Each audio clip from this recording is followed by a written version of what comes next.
Salve, salve, sejam bem-vindos ao Resumão Antagonista. A vitória da França por 4-2 sobre a Croácia na final da Copa do Mundo da Rússia no domingo passado, que rendeu aos franceses o bicampeonato mundial, acabou encobrindo uma notícia importante do fim de semana.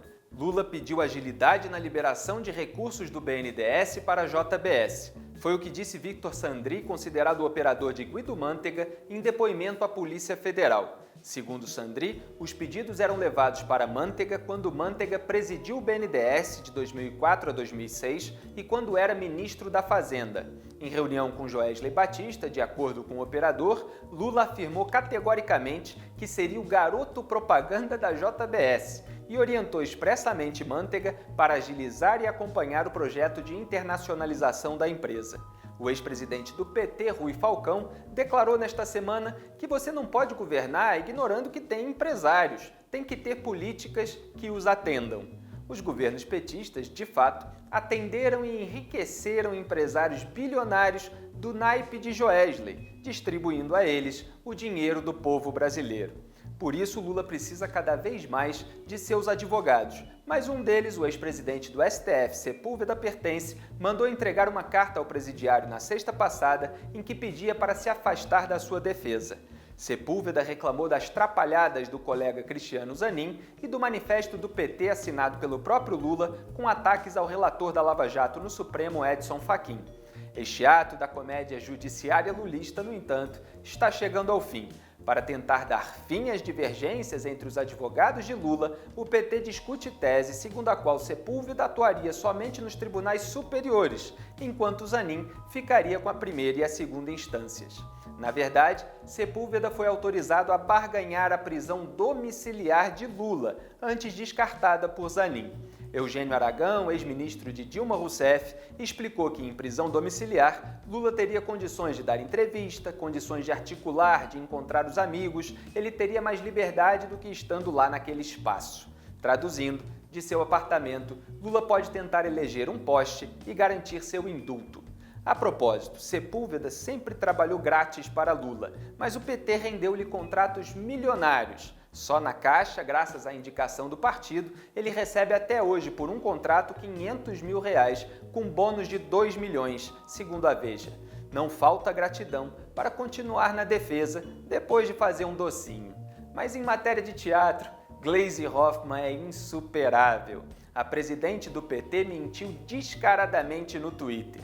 Referindo-se à decisão de Rosa Weber sobre um pedido feito por coordenadores do MBL para que fosse declarada desde já a inelegibilidade de Lula, Gleisi escreveu: "Justiça diz que Lula pode se candidatar." Não foi isso, obviamente, o que a Justiça disse. A vice-presidente do TSE não conheceu da ação, ou seja, nem chegou a analisar o mérito. Decidiu apenas que, neste momento, como a candidatura do presidiário não foi registrada pelo partido, ela ainda não pode ser impugnada. Infelizmente para o PT, mas felizmente para os brasileiros, continua em vigor no país a lei da ficha limpa, segundo a qual condenados em segunda instância, como Lula, não podem concorrer nas eleições.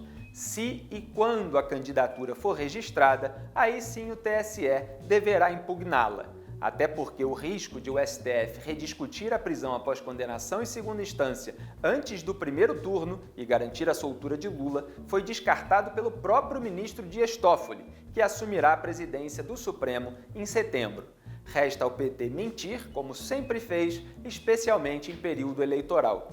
Falando nisso, Dilma esteve com Gleisi no encontro do Foro de São Paulo em Cuba e atacou os tribunais responsáveis pela prisão de Lula. Fazem uma espécie de striptease judiciário político, tirando todas as máscaras, e mostrando claramente que não há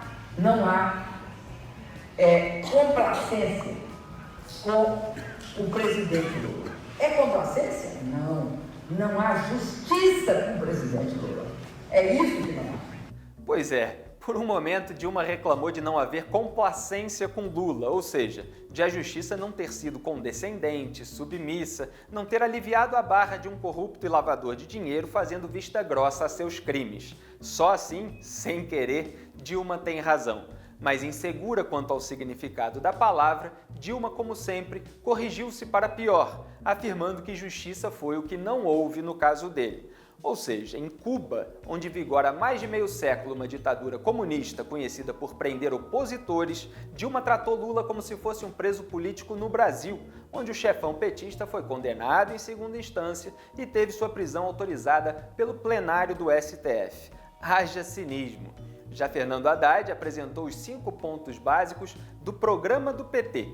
O partido defende a reforma do sistema de justiça e a democratização dos meios de comunicação em massa. Traduzindo, o PT promete enterrar a Lava Jato e censurar a imprensa.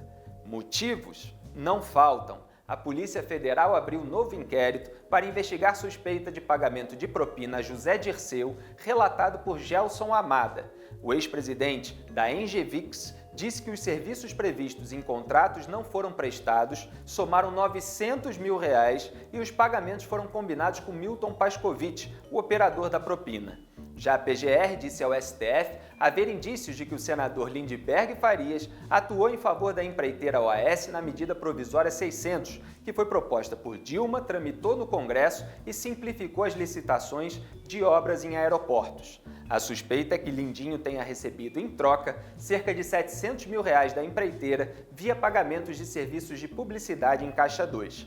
Mas é claro que tucanos e MDBistas não perdem a chance de dividir o noticiário criminal com os petistas. A PF investiga a suspeita de que 2 empresas tenham sido usadas para desviar recursos da construção da cidade administrativa em Belo Horizonte para campanhas do então governador Aécio Neves. Construída durante a gestão do Tucano, a sede do governo de Minas Gerais foi orçada em R$900 milhões, mas segundo o Tribunal de Contas do Estado, passou de 1,8 bilhão. Já um documento juntado ao inquérito dos portos, que investiga Michel Temer, indica que supostos pagamentos indevidos feitos na década de 90 por parte de empresas do setor portuário passaram inicialmente pela Argeplan, empresa do coronel João Batista de Lima Filho, amigo do presidente e também investigado. O documento, segundo a PF, é um complemento de outra planilha sobre irregularidades no Porto de Santos, que relacionava pagamentos à MT, que seria Michel Temer, à MA, que seria Marcelo Azeredo, indicado por Temer para comandar a Codesp, e a L, que seria o Coronel Lima. Para a PF, os dados indicam que os pagamentos apresentados nas planilhas para MT, MA e L teriam como destino inicial a Argeplan, que funcionaria como intermediária, o que amplia a convicção da participação de MT no esquema. Por falar em MDB, a presidente do STJ, Laurita Vaz, além de ter ratificado a decisão do presidente do TRF4 que manteve Lula preso, ainda negou um pedido de liberdade apresentado pela defesa do deputado cassado Eduardo Cunha. Lula e Cunha, portanto, continuam presos. Já o Conselho Nacional de Justiça deu 15 dias para Rogério Favretto, João Pedro Gebran Neto e Sérgio Moro prestarem esclarecimentos sobre o caso do habeas corpus de Lula. O prazo será contado a partir de 1º de agosto, em razão do atual recesso do Judiciário. O antagonista mantém a opinião, detalhada no resumão da semana passada, de que Gebran e Moro nada têm a esclarecer sobre o golpe de Favretto, plantonista do TRF4.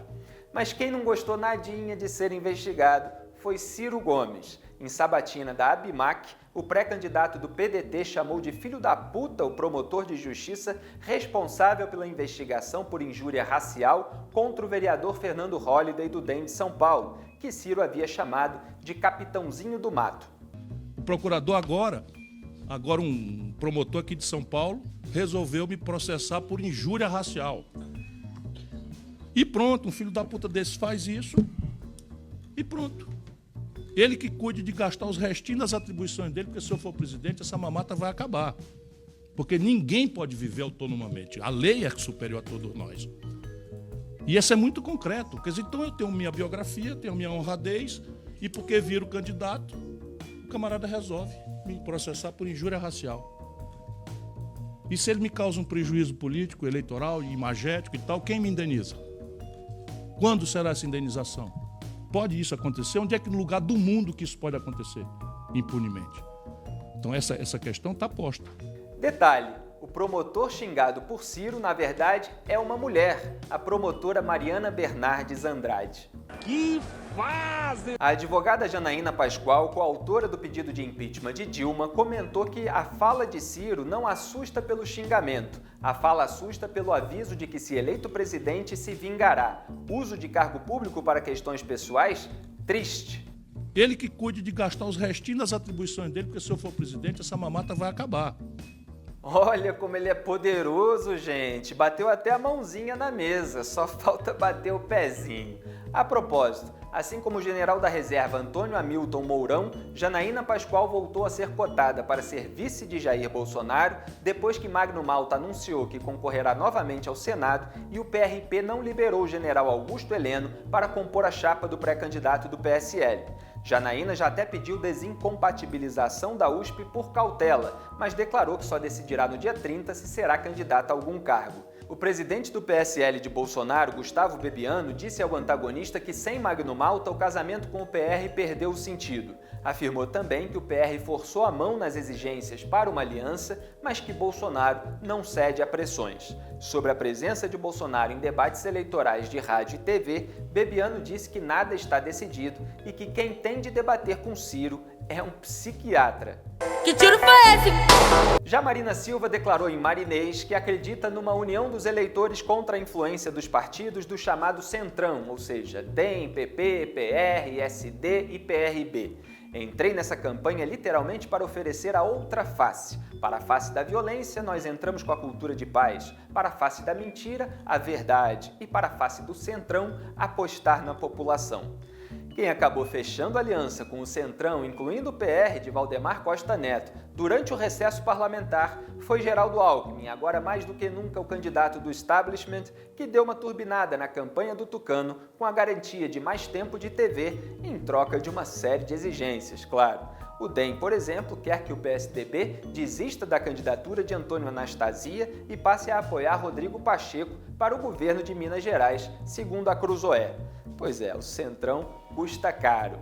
Enquanto isso, a presidente do STF, Carmen Lúcia, exerce a presidência da República durante as viagens de Temer ao exterior e Celso de Mello exerce a presidência interina da Corte, enquanto Toffoli está de férias na Escócia.